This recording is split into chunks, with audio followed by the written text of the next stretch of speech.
How are you there? Let's talk about my vision for a secure Zimbabwe, for our national security. Let's talk about the defense forces. First of all, I think the moment we get a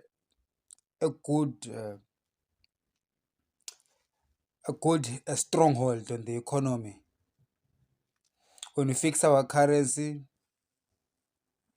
and we get our revenue collection right, one thing that you have to focus on is the relationship that the public has with the Zimbabwean military. A lot of damage has been done over the course of our 43-year-old history, starting with the mistrust between the National Army in the 1980s, 81, 82, with the forces that were led by Joshua Mqabo Nkomo that led to things like Kukurawondi and caused almost half of the country, which is Mamatebeleland, to have this thing concerning Harare. That Harare doesn't care about Ndebele people and the Matabeleland region because Robert Mugabe had sent his 5th Brigade to basically massacre the region. And after that, there hasn't been trust in the region of the Ndebele people, or rather the Matabeleland region as a whole, owing to the activities of the military in the 80s. He has not been trustworthy of the government in Harare. Even in the subsequent years, in the 90s, in the 2000s, there was no war in the country. Yet the people of Matabeleland have not found closure or found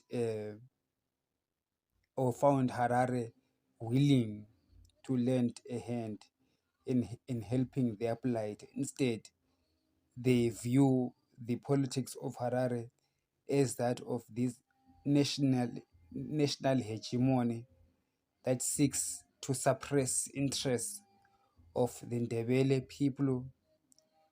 It appears as if the Hararians think Ndebeles want to reinvent the Ndebele state that would suppress perhaps the Shona tribe. You see, these are fears that probably would have been running around Robert Mugabe's head and the people around him. But I do not think that it is healthy for the country to leave such things unaddressed. In this video, I don't want to talk about Kukuraunde. I just want to talk about the national security, and therefore this topic pops up as one that is important in order for us to build national cohesion, peace, togetherness. So my vision for the Zimbabwe military is that of utility. The National Army needs to be useful in rehabilitating our country. We need to raise again the profile of the soldier in the eyes of the Zimbabweans. Instead of the soldiers being viewed as people that shoot Zimbabweans or that oppress Zimbabweans, soldiers must now be viewed as people that build the nation. I will start by asking the general soldiers, the rank and file, to be involved in a nationwide feeding scheme in schools. Let the children at school see soldiers cooking for them and dishing for them in an operation that is meant to get the soldiers out there and be seen providing a helping hand. even as we build our national roads and other key infrastructure. Let the nation also see some soldiers picking shovels and digging trenches, and it will bring about a new meaning of what a Zimbabwean soldier is. The use of the military, as I envision it, should not just be at this elementary entry level kind of tasks, but also in the more intellectually stimulating ones, so that uh, they can be useful, they can find utility in the broader microeconomic landscape of our country, including in technological development and developing technologies that will be useful in in national defense. So I'm talking about technologies that are in line with our defense aspirations, technologies that would keep Zimbabwe safe and could be exported as well to other countries, thus creating Zimbabwe as a formidable regional power that is able to defend itself, in the Zimbabwean military playing a pivotal role in becoming this comprehensive overarching uh, institution that protects the sovereignty of Zimbabwe and even spreads the power of Zimbabwe across the region and even to the ends of the earth. To that end, I also would like to state that it is my intention that as a leader of a nation, we pass a law that would allow the government to build free housing for all our soldiers, even the entry level rank and file soldiers. That free housing or basic housing for soldiers is different from affordable housing or subsidized housing. It's not subsidized housing. It's fully free housing for all soldiers. Why do I do so? Because these are the people at the forefront of protecting of our sovereignty. And the fact that we have been a military state all along is something is screaming within the military that says that we cannot protect you and remain poor. So I envision a future where the economic expansion, or rather, let me put it this way, I envision a future in which we will have to expand economic opportunities for our men and women in the military and also those in the broader security cluster, including the intelligence organizations and to some extent the police force. These uh, economic opportunities, which would be legalized, would go a long way in alleviating the pain that our defense forces have faced, the pain of protecting a sovereign, at the same time not legally able to share in its prosperity.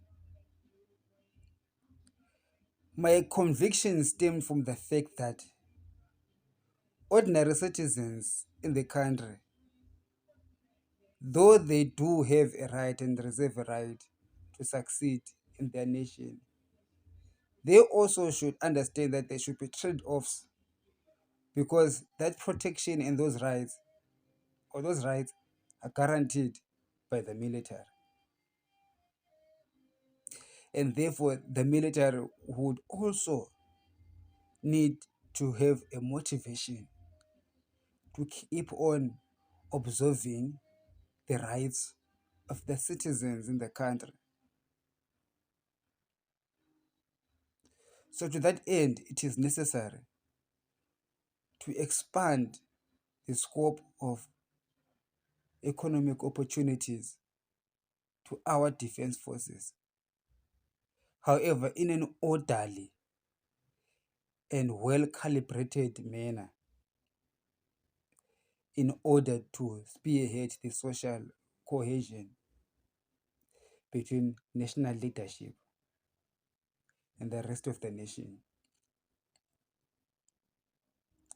It is, after all, the military that is going to be at the forefront of ensuring that political rights are maintained or respected and the democratic system functions perfectly and is well oiled to guarantee the existence of the state of Zimbabwe. Because the biggest existential threat of our state is not foreigners or other foreign entities, but it is us, our inability to live and let live, our inability to eat and let others eat, our inability to share, greed, avarice, uncontrolled, avaricious appetites. Someone once said, the world has got enough to feed everyone, but it certainly doesn't have enough to feed everyone's greed. Greed is a cancer that has scourged our national leadership. It has given birth to his twin brother, which is mistrust. And that mistrust amongst the comrades has caused the governance system to decay and rot, and it is rotting from within. Therefore, if we have to give Zimbabwe a chance to live again, that chance has to come from within.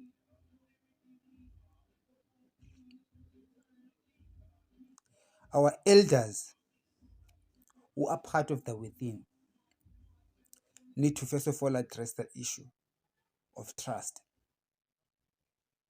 through creating a new political system, rules-based system of tolerance, and high adhering to the statutes that led to our liberation struggle, to hold true or to be firmly obedient to the founding principles of our liberation war heroes. By that, we need a governance system that is dedicated to governance purely for the purposes of governance, not just personal wealth accumulation, not acquiring the governance role so that one can play us as if we are at a casino, such that the one who becomes president wins it all and everybody else loses it all. saying to other people, Maruza imi. Things like Maruza imi must not be part of our country. Winning an election should not be about people beshiruza. Winning an election should be about the defeated being the victors. Because the one who wins the election, he only wins the battle of ideology, not the battle of wealth. Wealth belongs to everyone in the country. Those whose ideology is won or those whose ideology is lost. Those whose ideas and vision for the country won or those whose ideas and vision did not win. The victory of an election process should be for all of us, not for the victors. The election process must culminate to a place where everyone celebrates, irregardless of the outcome. And we rally behind the winning candidates so that they can build a sustainable country for all of us.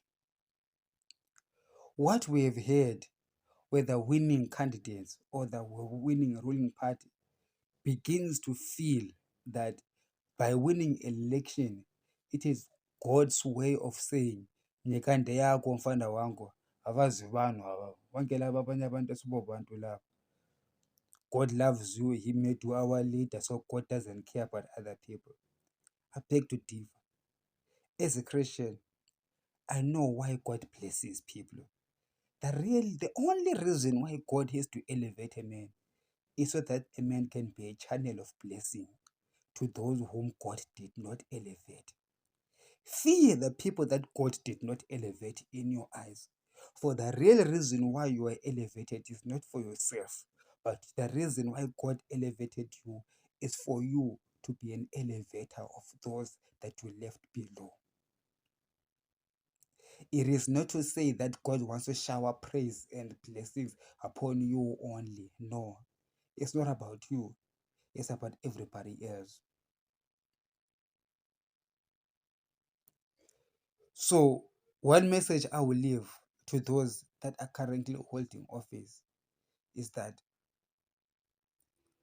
given the full power of the state does not mean that you were elected so that you will be glorious for self.